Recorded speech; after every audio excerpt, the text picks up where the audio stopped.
Така ще ми позволите да направя и съобщение, и едно изявление за това, което се случва напоследък, по-скоро последната година тук около манастира, защото това, което сме наследили от починалите наши предци, отец Трифон, Пресвитера Магдалина, другите отци, които са служили тук, православните християни от Горна и Долна Сингартия, които са положили труда си, грижите си, за да се изгради, да съществува тази обител.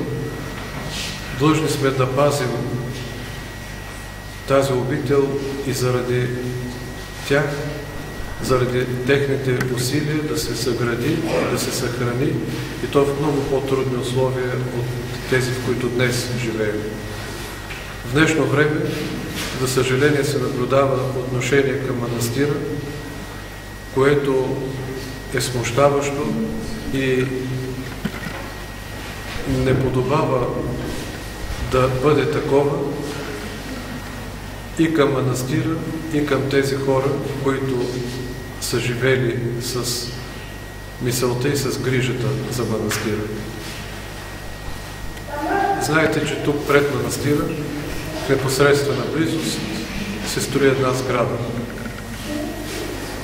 Известно е на всички тази постройка какво представлява, с какво предназначение, както и кой я прави. Но сме длъжни да изразим нашето категорично несъгласие с това, което се върши, и ще обясня по-подробно защо. Много са причините.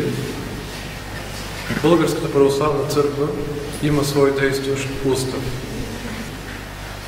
И според този действащ устав, игумените на манастирите са длъжни да реагират и да направят всичко възможно да защитават светите обители от това в близост до тях да се разполагат увеселителни заведения, хотели, ресторанти, дискотеки и подобен род неща.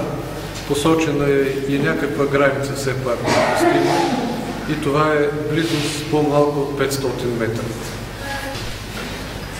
Освен, че е до манастира, той е в непосредствена близост и до гробището. Сами разбирате, че хотел, увеселително место в близост до това свято място и до местото, където е скъпо за всеки един от вас, където почиват близките ни, покойниците ни, не е уместно разполагането на такива неща. От друга страна, има ред закононарушения спрямо законите на нашата страна.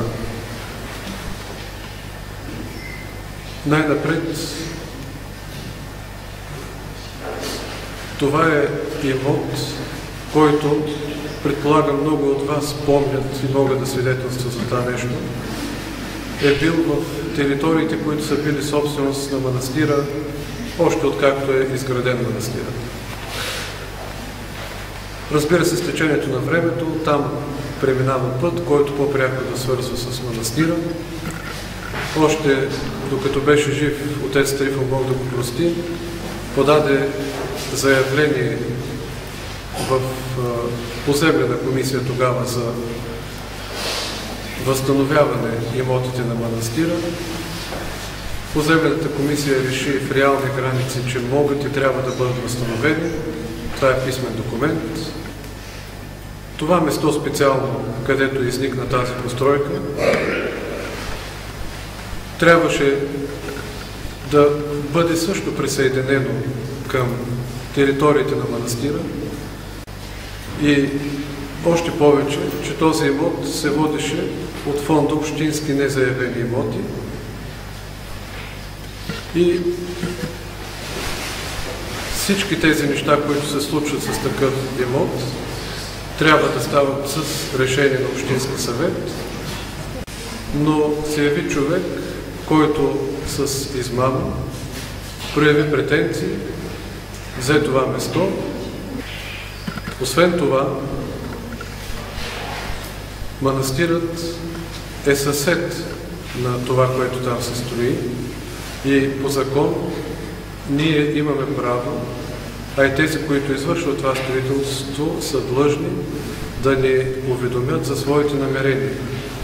Там двуседмичен срок, какъвто е по законовите разпоредби, но това не беше направено по никакъв начин спрямо манастира. Ние не знаехме, разбрахме едва, когато започна да изниква там сградата. Сезирани са, уведомени са с наши жалби съответни институции. Аз се спомням и вие помните 1998 година, когато януари месец беше, дядо Натанаил служеше тук в храма. Бях още цивилен.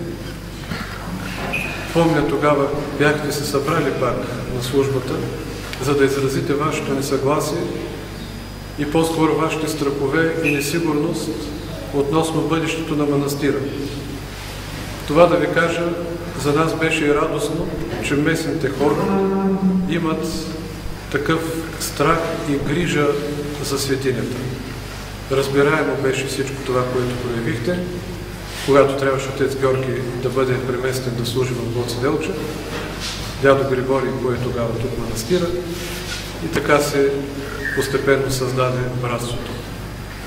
Тогава и дядо Владика ви увери, че интересите на манастира по никакъв начин няма да бъдат засегнати от тези промени, които тогава той направи.